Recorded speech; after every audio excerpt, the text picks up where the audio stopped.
Então estamos ao vivo mais uma vez para a nossa live tradicional. Muito obrigado, pessoal, por terem me avisado dessa questão do som e estarem aqui ainda querendo acompanhar. Muito obrigado pela atenção de vocês. Temos um tema muito bacana hoje. Tudo jóia?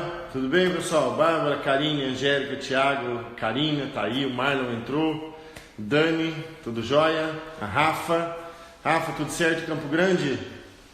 Moreno, tá tudo bem? Rodrigo, tá bem? Maravilha!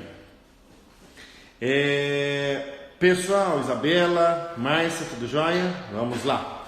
Pessoal, um tema bem bacana hoje, então, que nós vamos falar sobre as enxaquecas e cefaleias, onde eu queria colocar um aspecto bem direcionado sobre esse tópico, que é o seguinte. Então, primeiro, vamos lá. Temos as características de cefaleia, tudo bem? Pessoal, quando a gente fala de cefaleia, a gente tem hoje um dado de aproximadamente... Ana Mauriceia, você está aqui, fala seu nome, tudo bem, Ana? Tudo jóia? Maravilha. A cefaleia, pessoal, né? Quando a gente fala de cefaleia e enxaquecas num termo geral, a gente tem uma população gigantesca com esse tipo de sintoma, tá? É uma das principais queixas de consulta médica.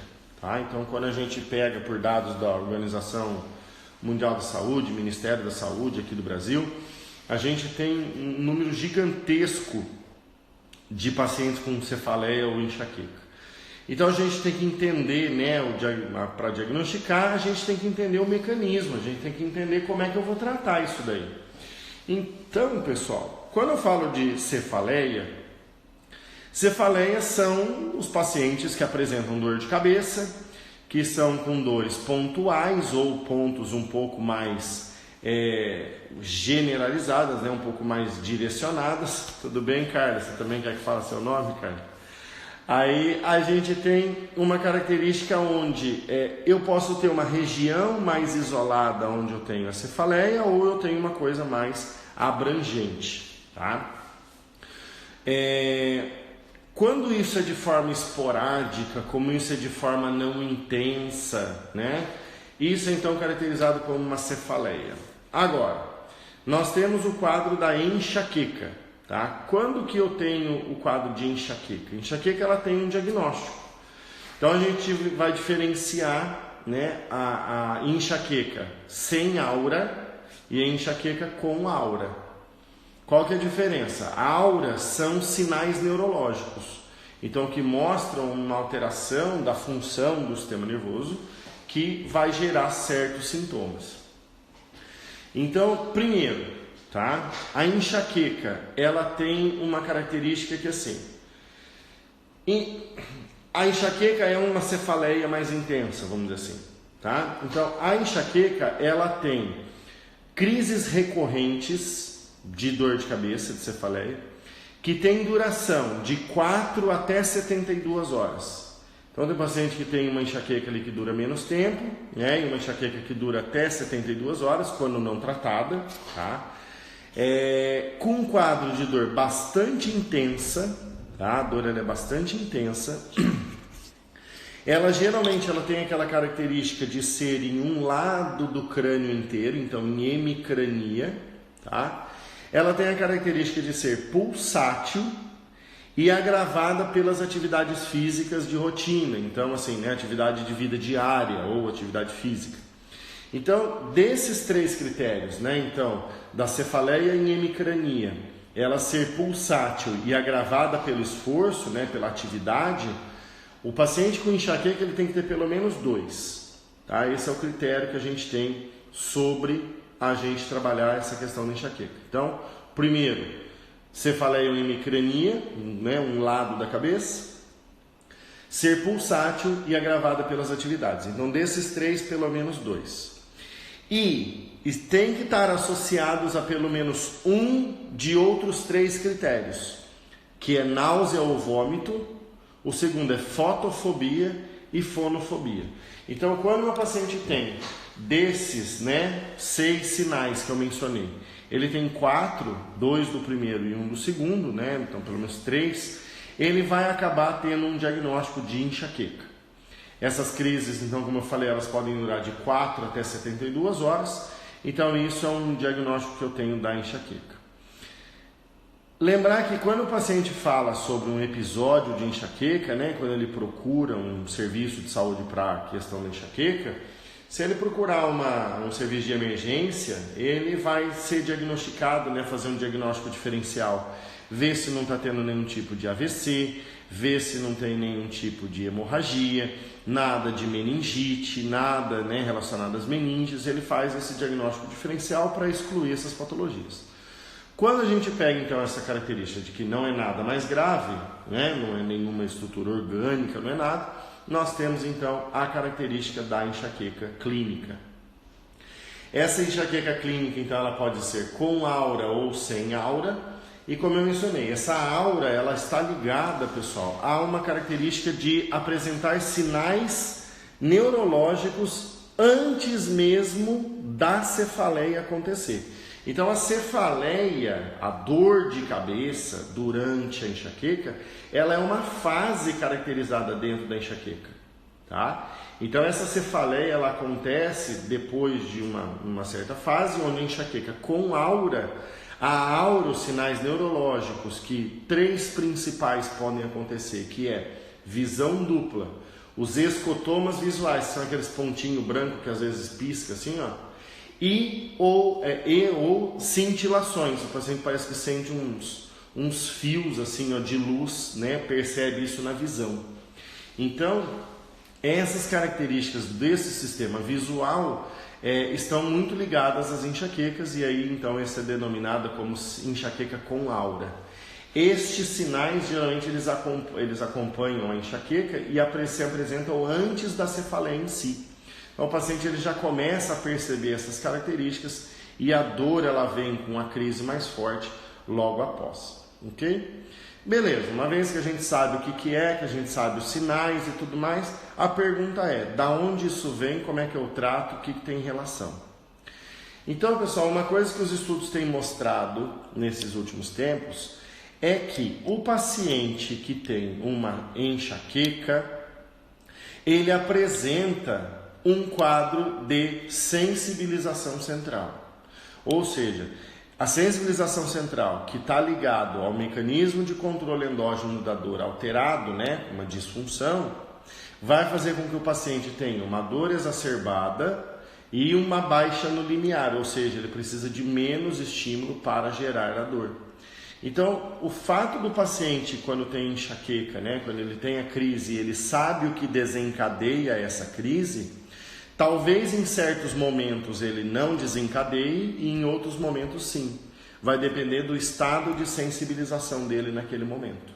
Então, quando o paciente ele tem uma alteração que está ligado a, por exemplo, a parte digestiva, que então é uma ligação do sistema nervoso autônomo, o que acontece? Ele vai fazer um processo de sensibilização, de sobrecarga. Se ele está sensibilizado com sensibilização central, ele vai desencadear a enxaqueca. Caso contrário, talvez não.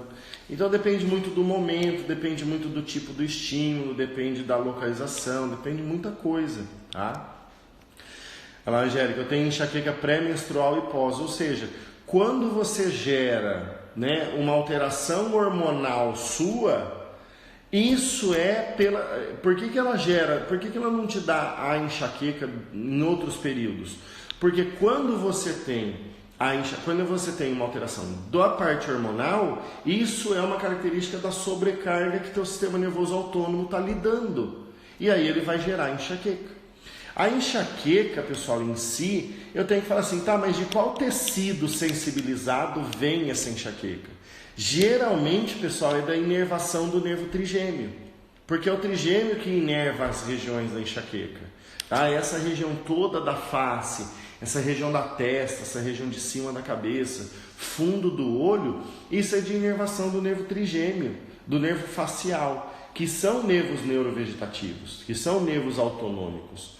Aí o que acontece no seu caso aí, Angélica? Quando você tem a mudança hormonal por causa da menstruação, o teu sistema já estando ligeiramente sensibilizado, ele vai aumentar. Essa sobrecarga hormonal gera uma sensibilização sobre o teu nervo trigêmeo, tá? Então, e aí ele acaba vindo com enxaqueca. Provavelmente deve existir alguma alteração sobre, alguma sobrecarga sobre o sistema trigeminal, para ele ser essa característica que vai ter lá na frente.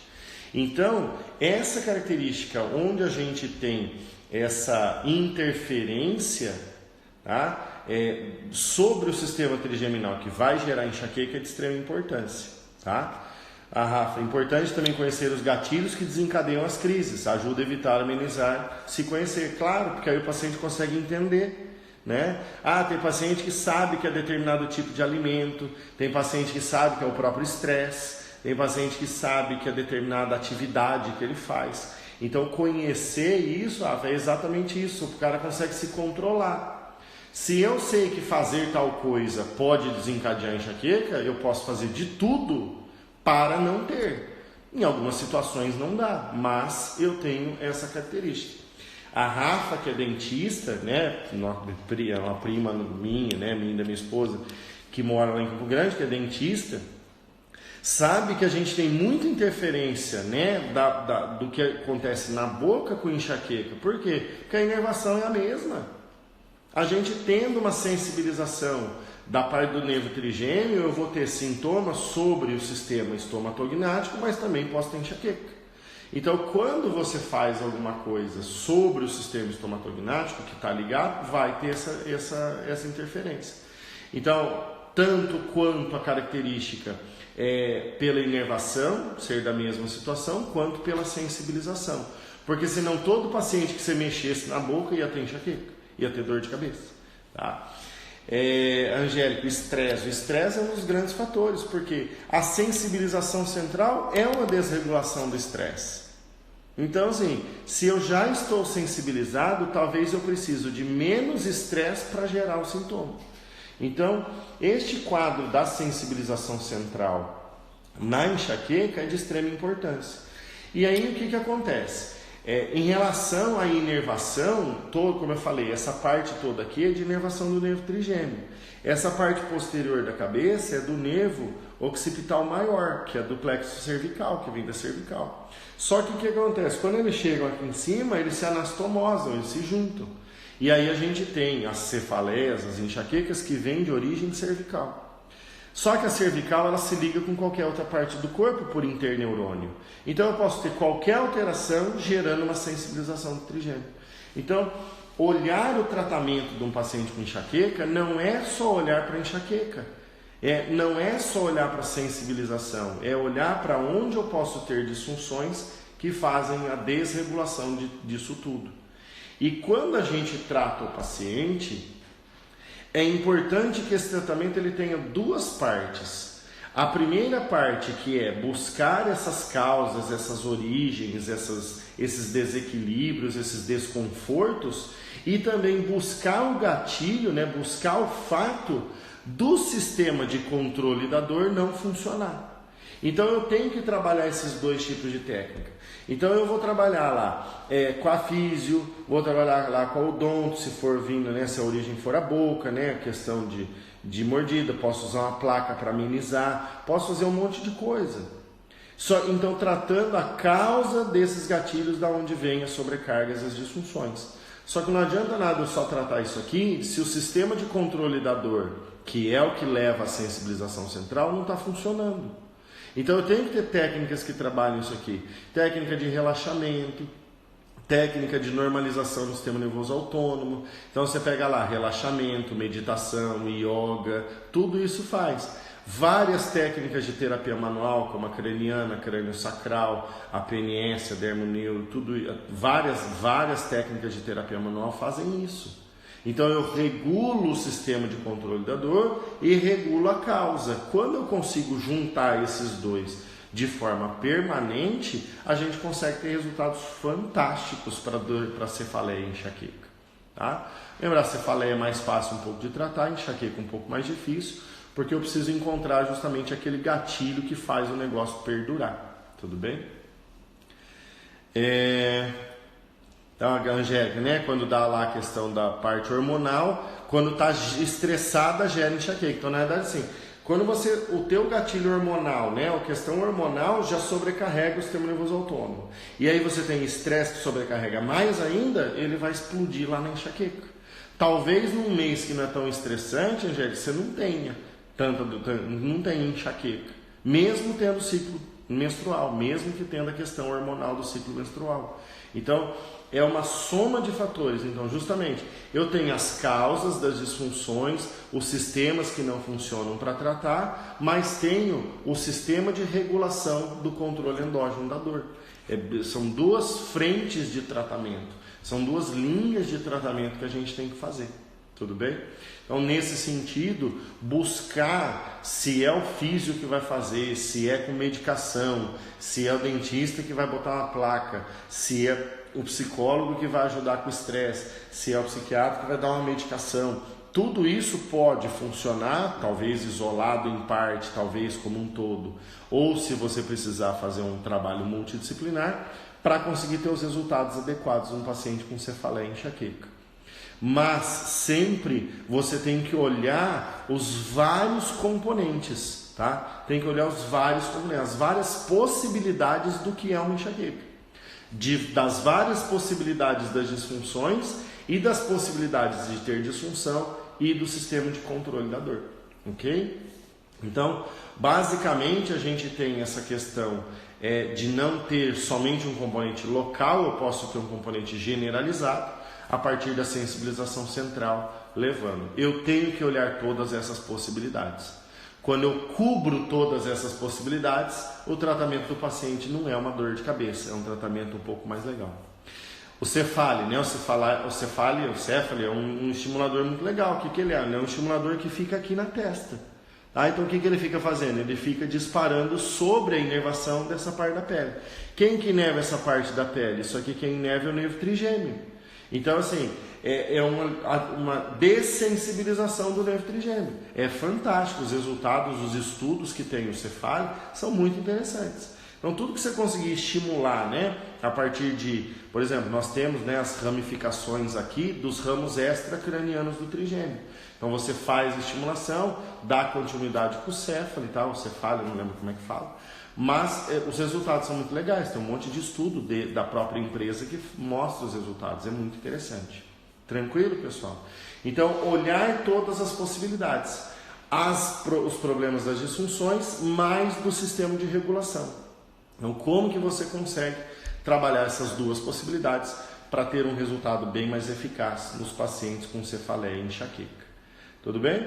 Lembrar que isso pode ter um componente corporal puro, pode ter um componente emocional associado, né, ligado ao estresse, e tudo isso precisa ser, todas essas possibilidades precisam ser trabalhadas para que a gente tenha um resultado, um produto final bem eficaz e um resultado final satisfatório para o paciente. Beleza? Tranquilo, pessoal? Maravilha! 2 recadinhos antes da gente falar a frase do dia. Primeiro recadinho, essa live vai ficar salva, tá? 24 horas. Compartilhem com seus amigos, tá? Curtam, compartilhem, marquem as pessoas, marquem os seus pacientes que têm enxaqueca, que têm cefaleia, tá? Marquem isso para os seus pacientes, né? Daqui a pouquinho eu já coloco a frase do dia. Você pode compartilhar a frase do dia que ela já vai, a pessoa depois vem aqui assistir a live, beleza?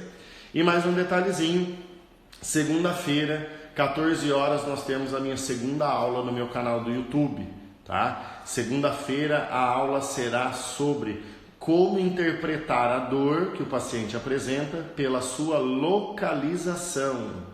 Quando o paciente fala assim, dói aqui, dói aqui, dói aqui, isso tem um significado. Quer saber como é que a gente analisa isso? Segunda-feira no canal do YouTube, espero vocês. Lisandro, como é que eu faço para entrar no canal do YouTube? Entra no link da minha bio aqui no Instagram, entra lá no link, tem lá o Linktree, vai ter lá, Grupo WhatsApp Aula YouTube. Entra nesse grupo do WhatsApp que lá eu vou mandar o link desta aula. Durante o final de semana eu também vou postando os stories, mostrando essa questão para a aula de segunda-feira, 14 horas. E um detalhe, a aula é 14 horas, mas eu estou atendendo, não tem importância, ela fica liberada até na sexta-feira. Quem assistiu a aula de segunda-feira passada, quem viu meus stories hoje viu que eu derrubei o vídeo, então ele já não está mais no ar, ok? Então quem assistiu, e vocês sabem que isso tem um tempo limitado, que é para poder forçar, para estimular vocês a assistirem durante um tempo. Senão, como eu falei, acaba que você tem igual uma banheira de hidromassagem em casa. Você usa uma, 2 vezes, depois a banheira está lá, você nem dá mais atenção. Então tem a questão do tempo fixo, justamente por isso, para que eu estimule vocês a assistir durante esse período. Beleza? Pessoal, mais uma vez, muito obrigado pela atenção de vocês nesse finzinho de horário de almoço. Bons atendimentos para vocês nesse final de dia. Eu estou aqui ministrando uma turma de PNS, vou voltar para a aula daqui a pouco, fico até domingo. Um ótimo final de semana para vocês. Espero vocês segunda-feira, 14 horas, na aula no canal do YouTube. Beleza? Muito obrigado pela atenção, um forte abraço, fiquem com Deus e até a próxima.